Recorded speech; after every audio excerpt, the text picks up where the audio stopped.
Vous êtes sur Investi Média et vous avez raison. Au sommaire, le Togo maintient ses efforts dans le domaine céréalier. Près de 300 000 tonnes de sorgho ont été enregistrées au terme de la campagne agricole 2020-2021. Le sujet à découvrir dans ce journal. Bonjour et bienvenue dans votre magazine de l'économie pour permettre à tous les Togolais d'avoir un accès facile au réseau électrique. Le gouvernement en Conseil des ministres le 27 novembre dernier a créé le fonds Tinga, un fonds qui doit contribuer à atteindre l'accès universel à des services énergétiques fiables, modernes et à un coût abordable d'ici l'horizon 2030. Suivons ce récit de Aïcha Nyongo. Pour suppléer au déficit énergétique, le fonds Tinga, c'est le nom du fonds créé par le gouvernement togolais.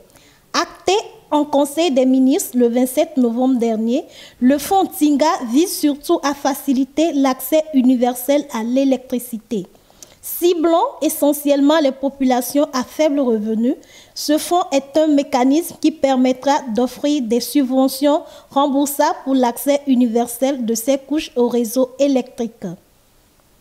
Dans la droite ligne de la stratégie d'électrification axée sur le mix énergétique lancé en mars 2019, le projet dénommé Chèque Ciseaux a déblayé le terrain prévoyant de fournir pendant 3 ans une allocation mensuelle aux ménages dans les zones rurales. Désormais, le fonds Tinga vient en complément aux initiatives déjà prises et doit donc contribuer à atteindre l'accès universel à des services énergétiques fiables, durables, modernes et à un coût accessible d'ici l'horizon 2030.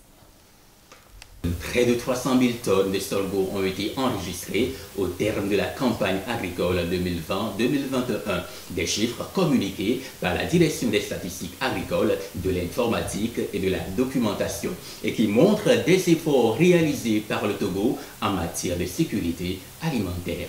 Un récit de Aïcha Nyongo. Deuxième céréale des plus cultivées après le maïs, le sorgho se trouve au cœur des politiques agricoles céréalières du Togo. Près de 300 000 tonnes de sorgho ont été enregistrées au terme de la campagne agricole 2020-2021. Un résultat qui vient soutenir les efforts du gouvernement togolais en termes de production céréalière, notamment le sorgho. Alors que la production de sorgho enregistrée au cours de la campagne précédente s'élevait à 275 708 tonnes, ces nouveaux chiffres montrent une tendance constante de la production du sorgho permettant d'assurer la sécurité alimentaire. Pour parvenir à ce résultat, l'Institut togolais de recherche agronomique ITRA avait introduit de nouvelles variétés pour booster la filière. Au cours de la première moitié de cette année, l'Agence nationale de la sécurité alimentaire, ANSAT, a vendu en tout aux populations 887,3 tonnes de céréales, essentiellement du maïs et du sorgho. Une ouverture des stocks céréaliers qui permettait d'amortir les difficultés rencontrées par les populations au quotidien compte tenu de la cherté de la vie. Construire une maison ou une cité n'est pas chose facile et pour ce faire, les sociétés de BTP, architectes, maçons ou simples particuliers se réfèrent aux quincailleries, vendant tous les accessoires de construction de bâtiments. C'est un business qui fleurisse à Lomé. Shalom Marcy. Comme une boîte à outils, les quincailleries offrent une palette de produits. Je suis technicien génie civil dans le bâtiment, secteur de BTP. Et ici, c'est notre boutique de vente de matériaux de construction. Nous vendons les matériaux de menuiserie, les matériaux de ferronnerie, les matériaux de peinture, les matériaux d'électricité et de plomberie. Répondant aux différents besoins des acteurs de la soudure, du bâtiment et de la menuiserie, les quincailleries facilitent la disponibilité des outils et matériaux de construction. Produit de peinture, ici c'est le foam, c'est la peinture pour faire le badigeon de l'intérieur des bâtiments. Bon, les produits de menuiserie, à savoir les pointes pour clouer. Il y a le point d'acier qu'on a ici, il y a les pointes ordinaires tous les types de pointes, nous l'avons ici. Comme produit de menuiserie, nous avons aussi les tôles pour couvrir les bâtiments. Soumis à des spéculations, les matériaux de construction et autres accessoires de fabrication sont souvent objets de fluctuations. Et présentement, sur le marché, le prix a un peu augmenté pour les matériaux, tous les types de matériaux qui sont dans le bâtiment. D'habitude, si le prix des matériaux de construction augmente provisoirement, quelquefois, c'est parce que c'est quand la demande dépasse l'offre. C'est-à-dire que les usines ne produisent plus assez, mais il y a une forte demande sur le marché. Donc ça fait que les prix augmentent. Cette fluctuation du prix des produits et accessoires de construction perturbe les consommateurs. Bernard, jeune plombier, client de cette quincaillerie, fait face régulièrement aux difficultés liées à la hausse incessante du prix des produits. Souvent, je prends un tuyau d'installation, robinet, WC. Problème que nous avons, le prix redit dans 2 semaines quoi, augmenter la gamme, voire dévier à haut, soit gagner, soit romana client. Que client est 2 mois, 3 mois, client là-bas soit gagner, il n'avait plus nous. Puis il y a des problèmes de quincaillerie. Générant des revenus importants aux commerçants, le secteur de la quincaillerie rencontre des difficultés dues à l'avènement de la Covid-19. Disons que le business, ça monte, ça descend. Quelquefois, la demande est élevée, mais présentement, la demande est un peu très faible. Et compte tenu des crises, de la crise financière qu'a créé le Covid. Avec une industrie métallurgique encore très embryonnaire, le secteur de la quincaillerie au Togo fait face à de nombreux défis. Aujourd'hui, la plupart de ces produits sont importés.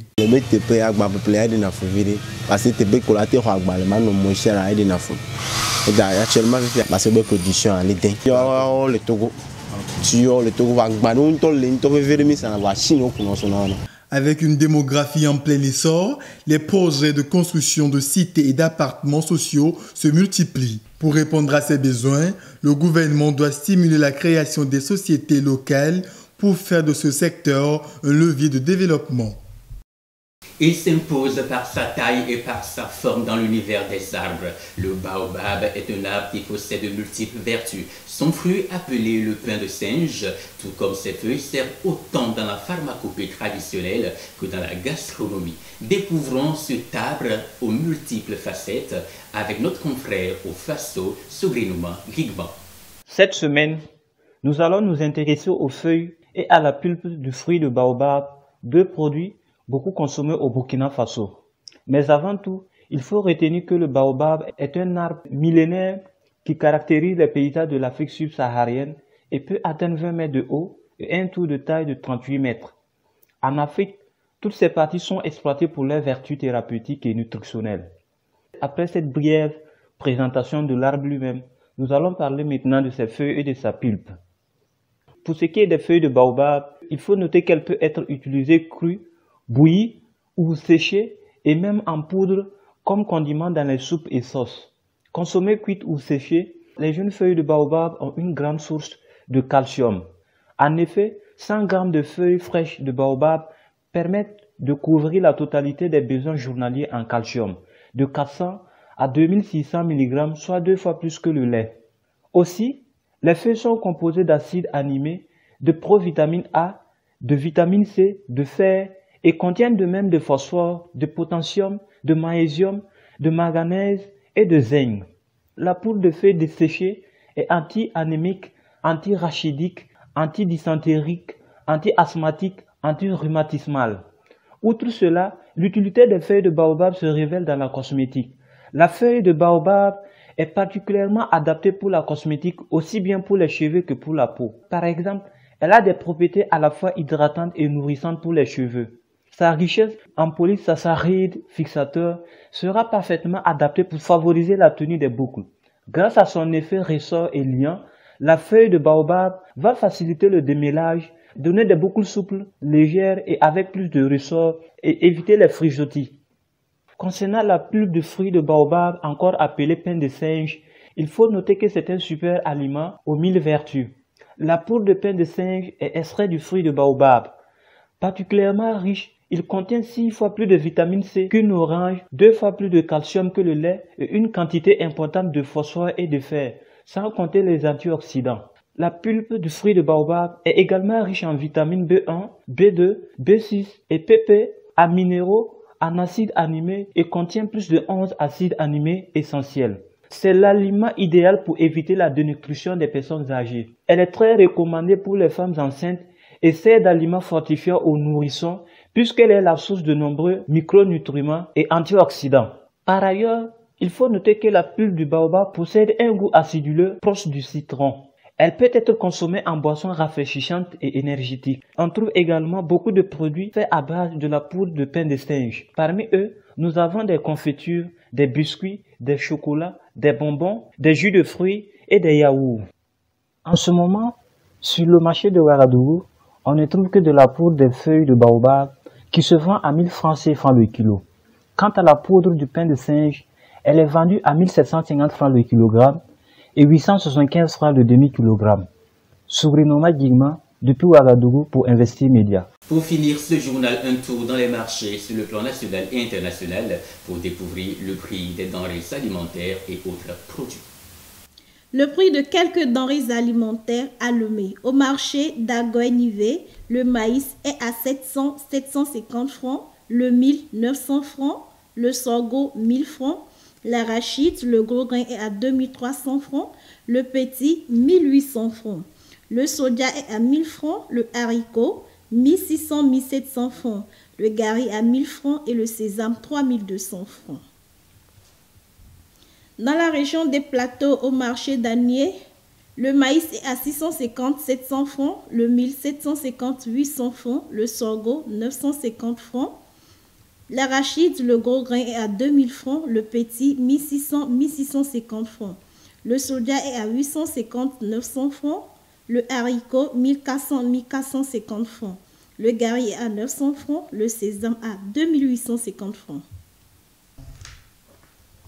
Le prix de quelques denrées sur le marché à Yaoundé. Oignon 500 francs le tas de 4 moyens. Gombo à partir de 100 francs le tas. Poivron 50 francs l'unité. Tomate 200 francs 5 fruits moyens. Gingembre 100 francs le tas. Le haricot 225 francs la mesurette. L'arachide 90 francs la tasse.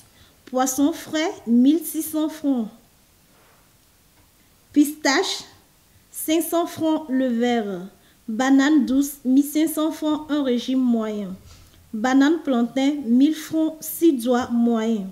Œufs frais 2000 francs l'alvéole de 30. Huile de palme rouge 800 francs le litre. Macabo 500 francs le tas. C'était le magazine de l'économie sur Investir Média. Merci de l'avoir suivi.